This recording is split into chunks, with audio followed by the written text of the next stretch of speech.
Okay, dear students, bye guys. So now we just do the last part here, which is related to two components. Actually, the previous worksheet you already have done a little bit on this. Like that means the worksheet has that exercise, so make sure you go back to the worksheet, settle this exercise as well if you've not completed it. And that means worksheet for number 16, the 16th worksheet here. What I'm going to do is I'm going to give you a lot of exercise related to chapter 4. Okay, so chapter 4 then we're going to do a lot of exercise back again on the twins, back again on the menstrual cycle, lepas tu the placenta structure, all that we're going to do some exercise first.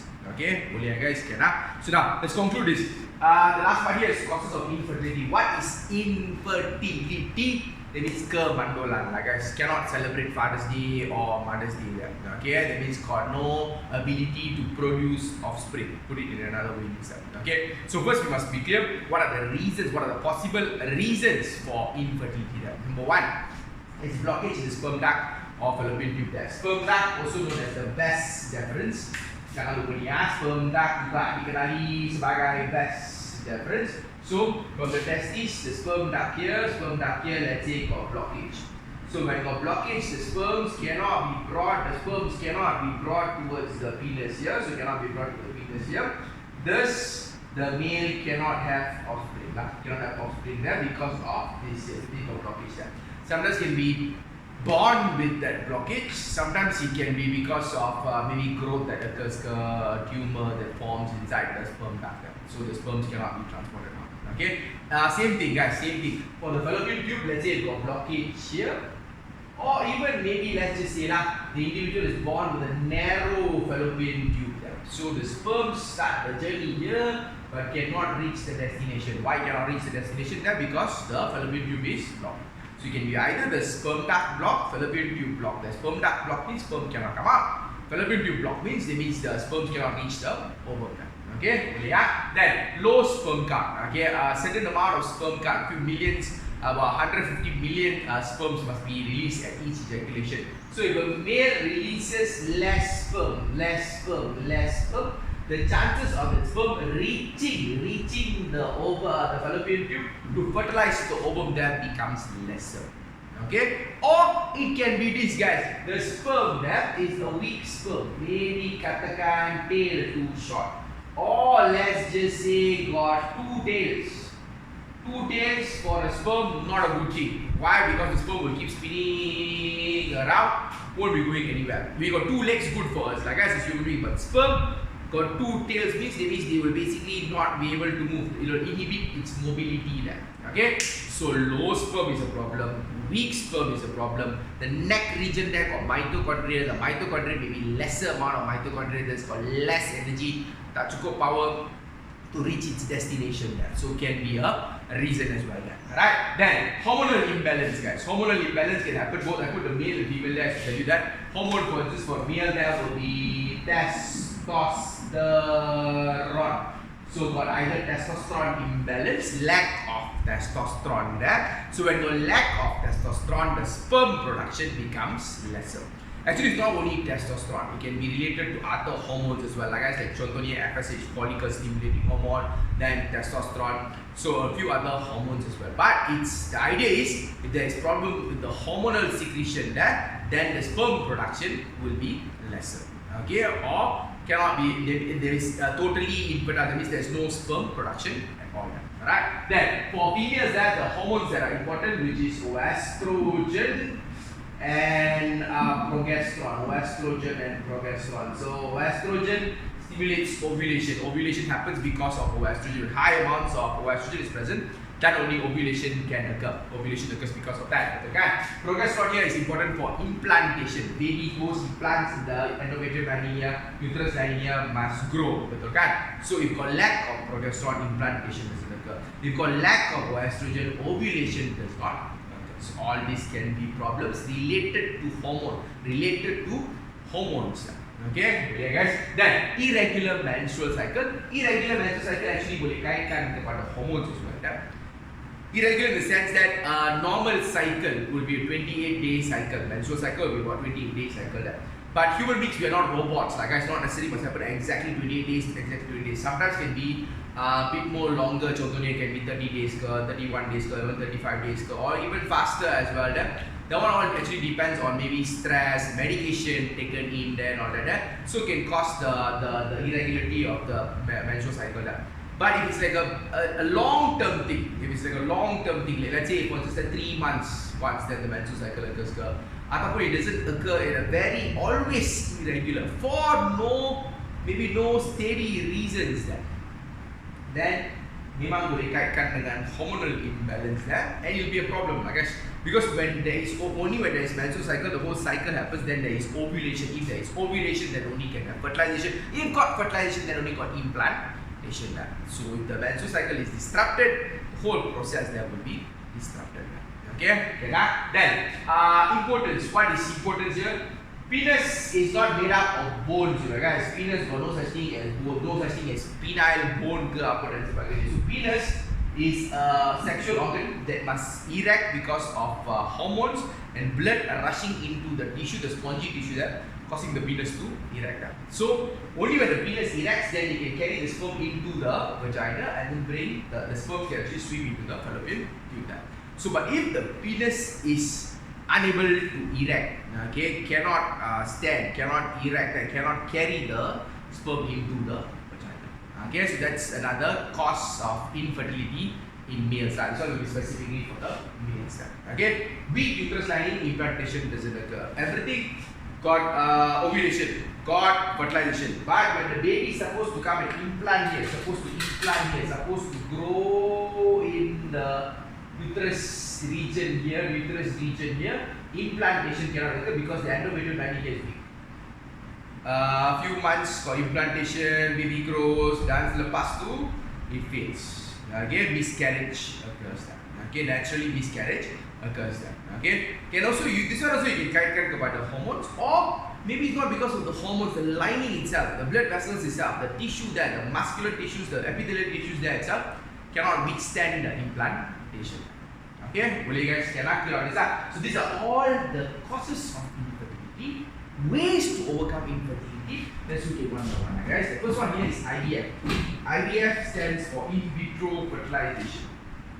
In vitro fertilization. So what happens during IVF, in vitro fertilization? Get the sperm from the male.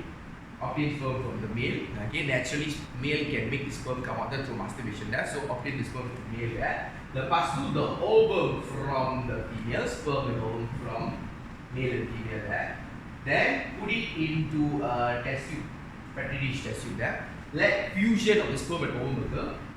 Form a zygote, develop and become morular, blastocyst dan sebagainya. Blastocyst stage, the baby doesn't grow in that petri dish there, guys. So in blastocyst, ball of cell stage there, artificial implantation. Why do this? For what kind of condition for what kind of condition is IVF necessary? IVF is necessary for conditions for just that the sperm is weak, so sperm cannot swim and reach it.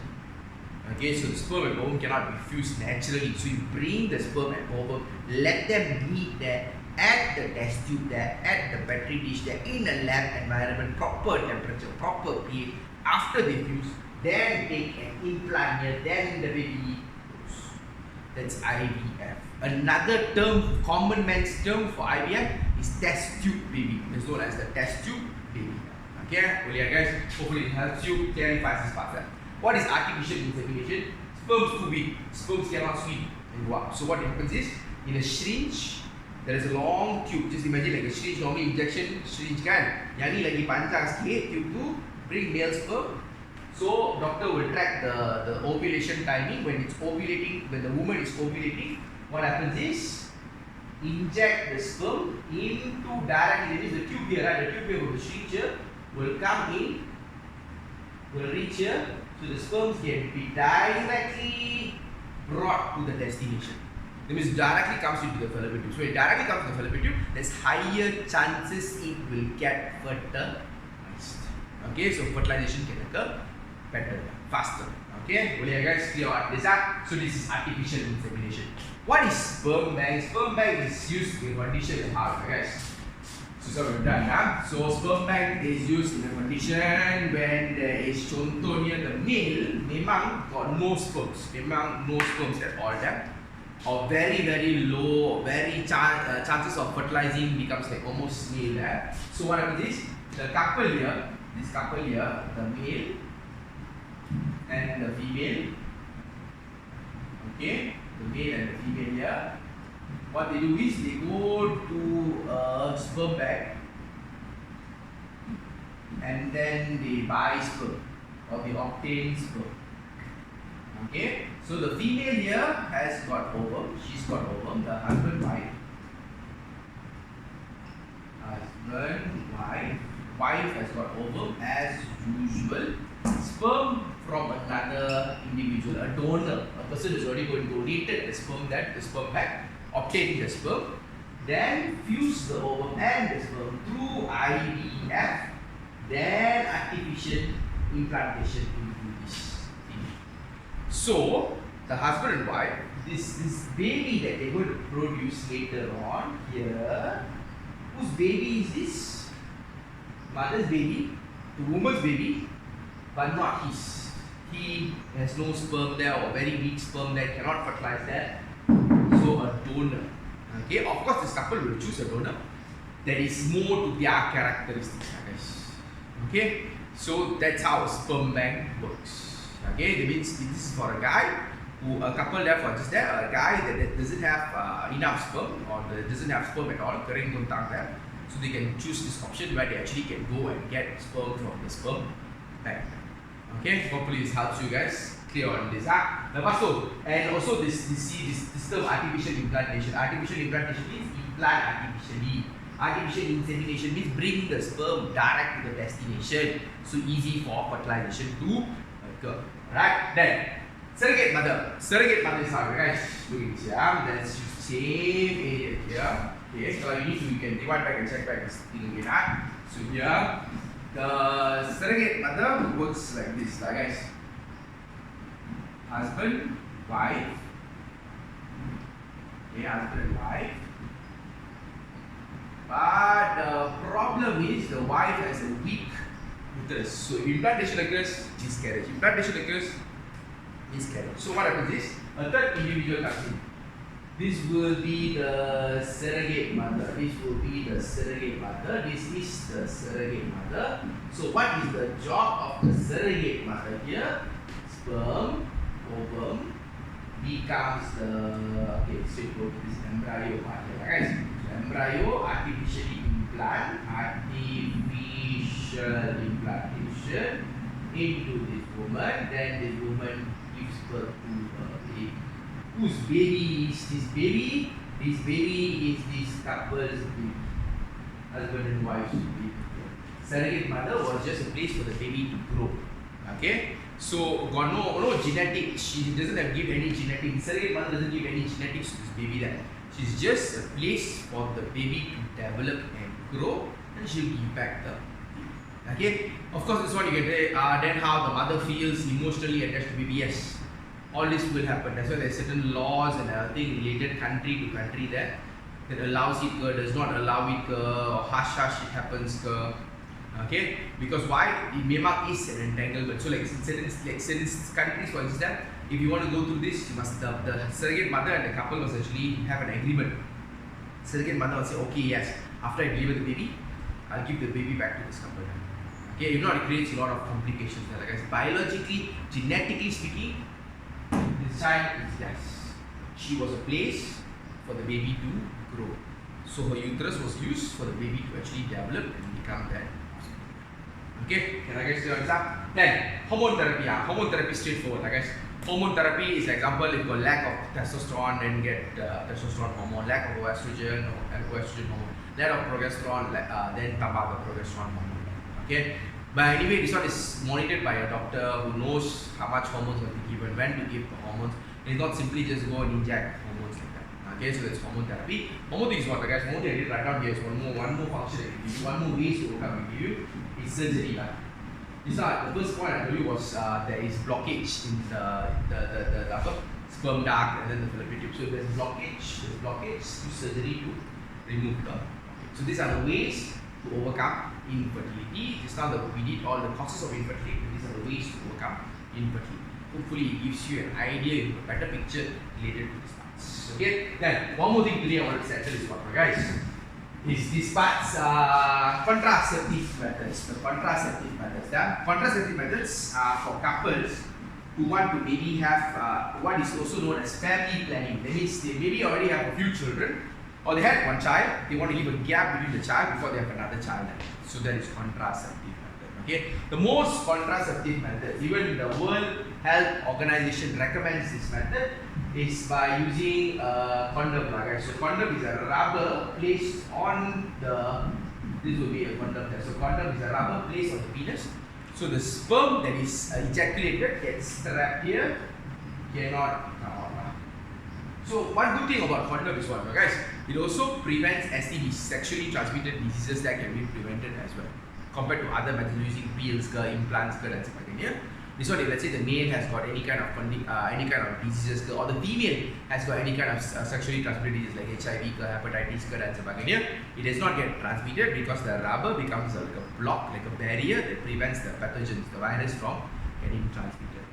Okay, can I guys clear on this? Then, okay, let's go one by one. So I did this one. The first one here is the condom. Then mechanical diaphragm. Diaphragm is how, guys, almost you can say like a female condom. It's like a rubber as well, but it's placed here between the cervix and the vagina here. Cervix and the vagina. Cervix and the vagina here. So it's like a net that prevents the sperm from entering. This is diaphragm.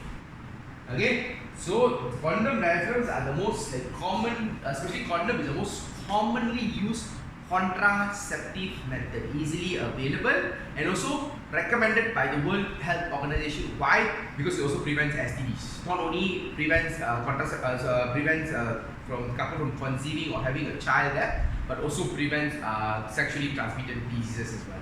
Right? Then next, guys, IUD, intrauterine device. So another term for it, intrauterine cervical device, is like how, guys, is like a metal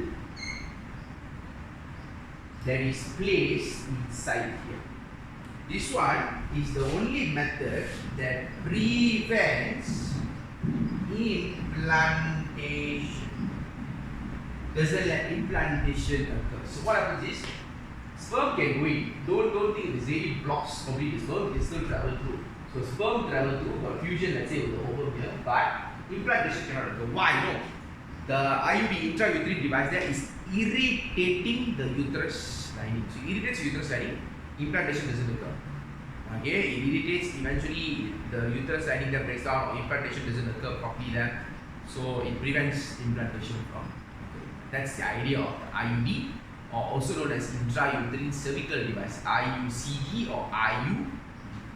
Okay, boleh guys? Okay lah. Next, so these three you're done. Mechanical parts of it lah. Means you use in apparatus ke apa dan sebagainya related to. These are the most common ones related mechanical. Chemical, contraceptive pills and contraceptive implants. Contraceptive pills, implants, idea is they work on progesterone.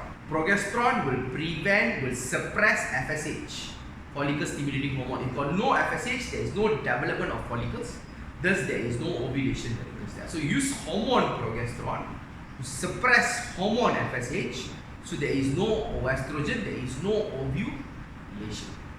Okay, but of course these pills and everything there has got side effects because you're taking in progesterone. So it's like as if the woman is pregnant as well. So some people, some women who take progesterone, some females who take progesterone, therefore just that the pills therefore just they feel like they have the same symptoms like a pregnant woman. They can put on a bit more of weight there, ataupun they can have mood swings ke, ataupun they have craving for certain food ke apa dan sebagainya, boleh berlaku. And one more thing clear on this, guys, contraceptive pills or even implants does not prevent STDs because sexual organs still, let's say the male or the female has got any kind of sexually transmitted disease, it can spread to them because it's just pills that suppresses hormones but does not prevent STDs. Okay, lepas tu implants, what's the difference?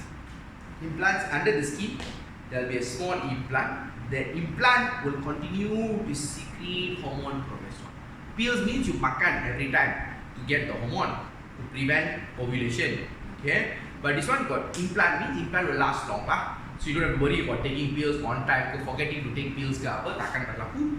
So it's continuous. That means maybe for certain years ke apa dan sebagainya, you can use the implant, but you don't have to worry about getting pregnant in the sense that there will be no ovulation. Okay, boleh guys? Okay lah. Next, let's come to this surgical called vasectomy, tubectomy. What is vasectomy? Vasectomy means is to cut the sperm duct. So cut the sperm duct and tie. Cut the sperm duct and tie. Once vasectomy comes from the word vas deferens.